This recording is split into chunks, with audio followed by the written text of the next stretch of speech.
छत्तीसगढ़ के दंतेवाड़ा में एक नक्सली हमला हुआ है। 10 जवान शहीद हुए हैं। गाड़ी का ड्राइवर भी अपनी जान गंवा बैठा। नक्सली हमले में कुल 11 मौतें। दंतेवाड़ा में आनंदपुर मार्ग पर किया गया आईईडी विस्फोट।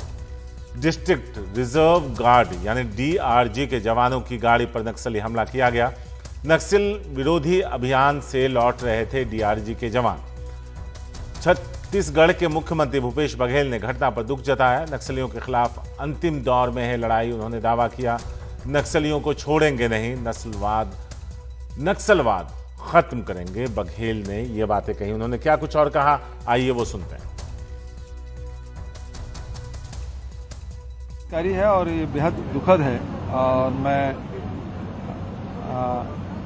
जो हमारे जो जवान शहीद हुए हैं उसके परिवार के प्रति संवेदना व्यक्त करता हूं। लेकिन जो ये लड़ाई है वो अंतिम दौर पे चल रहा है और नक्सलियों को किसी सूरत में छोड़ा नहीं जाएगा और निश्चित रूप से उस योजनाबद्ध ढंग से बना के ये नक्सलवाद को ही समाप्त करें। जुल्फिकार अली हैं हमारे साथ छत्तीसगढ़ से मौजूद। जुल्फिकार, इस पर और क्या अपडेट्स हैं?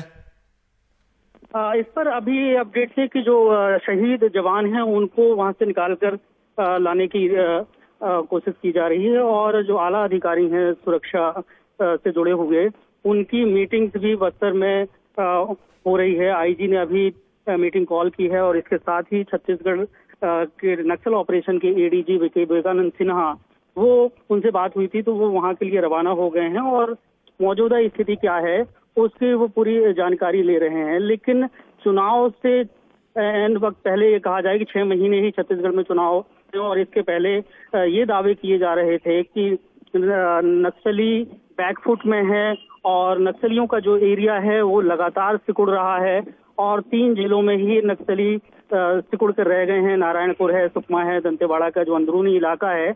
ऐसे में जो बार बार बात कही जा रही थी सुरक्षा बलों के ऑफिशियल्स के द्वारा कि नक्सली बैकफुट में आ गए हैं और उनको चारों तरफ से घेरा गया है और लगातार कैंप बनाए जा रहे हैं जिससे उनकी कमर टूट रही है। लेकिन ऐसे में अगर इतनी बड़ी वारदात अंजाम नक्सलियों के द्वारा दी जाती है और आईईडी ब्लास्ट के जरिए 10 जवान शहीद हो जाते हैं और एक ड्राइवर भी उसमें शामिल होता है तो कहीं ना कहीं ये संदेह पैदा करता है कि नक्सलियों ने अपनी ताकत दिखाने की कोशिश की है कि वो अभी वहां पर उनकी पकड़ मजबूत है, बस्तर के अंदरूनी इलाकों में मजबूत है और इस तरीके की वारदात जो है वो अंजाम लगातार देने की चेष्टा वो कर सकते हैं क्योंकि उनका जो नेटवर्क है उसे वो बड़ा करने की अंदर कोशिश कर रहे हैं और उनका जो लगातार जो सरेंडर हो रहा था नक्सलियों का और ये बात कही जा रही थी कि जो नक्सली हैं वो बैकफुट में आ रहे हैं तो उनको भी अपने कैडर को मजबूत करने के लिए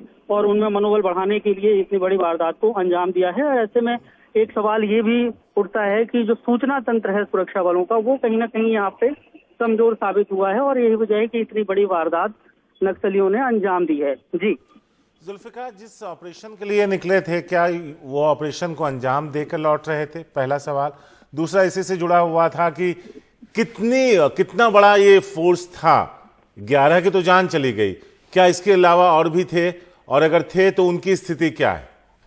अभी इसके बारे में जानकारी सुरक्षा बलों के द्वारा दी नहीं गई, लेकिन ये जरूर है कि जिस ऑपरेशन के लिए ये निकले हुए थे और ये सूचना थी कि नक्सलियों का बड़ा कैडर वहां पर मौजूद है आनंदपुर के पास और उसी दौरान जब ये सुरक्षा के में लगे हुए जो जवान हैं जो उनकी टुकड़ी वहां पर के लिए रवाना हुई, बीच में आनंदपुर में आईईडी ब्लास्ट हुआ है और डिटेल्स जो है ऑफिशियल्स की तरफ से अभी जारी नहीं की गई अधिकारियों के द्वारा कि किस तरीके से ये वहां पे पहुंचे थे, किस तरीके का ये ऑपरेशन अंजाम। सिर्फ जो जानकारी आ रही है कि सूचना मिली हुई थी कि नक्सलियों का बड़ा कैडर वहां पर मौजूद है, बड़ी संख्या में लोग नक्सली वहां पे मौजूद है जिसकी सूचना के आधार पर ये बटालियन जो है और जो टीम है सुरक्षा बलों की वो वहां के लिए रवाना की गई थी। जी संक्षेप में जुल्फिकार, क्या ये सूचना जिस सूचना पे ये लोग आनंदपुर मार्ग के लिए निकले थे ये एक ट्रैप भी हो सकता है? ये इससे कुछ कहा नहीं जा सकता, लेकिन ये जरूर है कि कभी कभी क्या है कि ये टैक्टिक्स नक्सली अपनाते हैं कि इस तरीके की बात फैलाते हैं जब उनका एम्बुश उनको लगाना होता है ताकि उनके एम्बुश में सुरक्षा में लगे हुए जवान जो हैं वो फंस जाएं।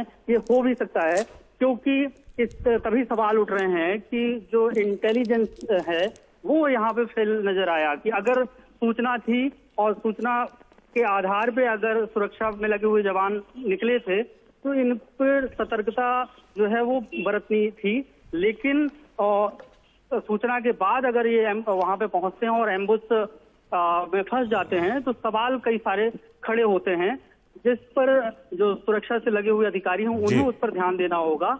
लेकिन कहीं ना कहीं यहाँ पे इंटेलिजेंस की चूक तो जरूर नजर आ रही है, क्योंकि जो अगर सूचना थी, जो बात निकल कर आ रही है कि वहाँ पे सूचना थी कि बड़े नक्सली, बड़ा कैडर वहाँ पे मौजूद है, तो ऐसे में टैक्टिक्स कहीं ना कहीं फेल होती नजर आ रही है।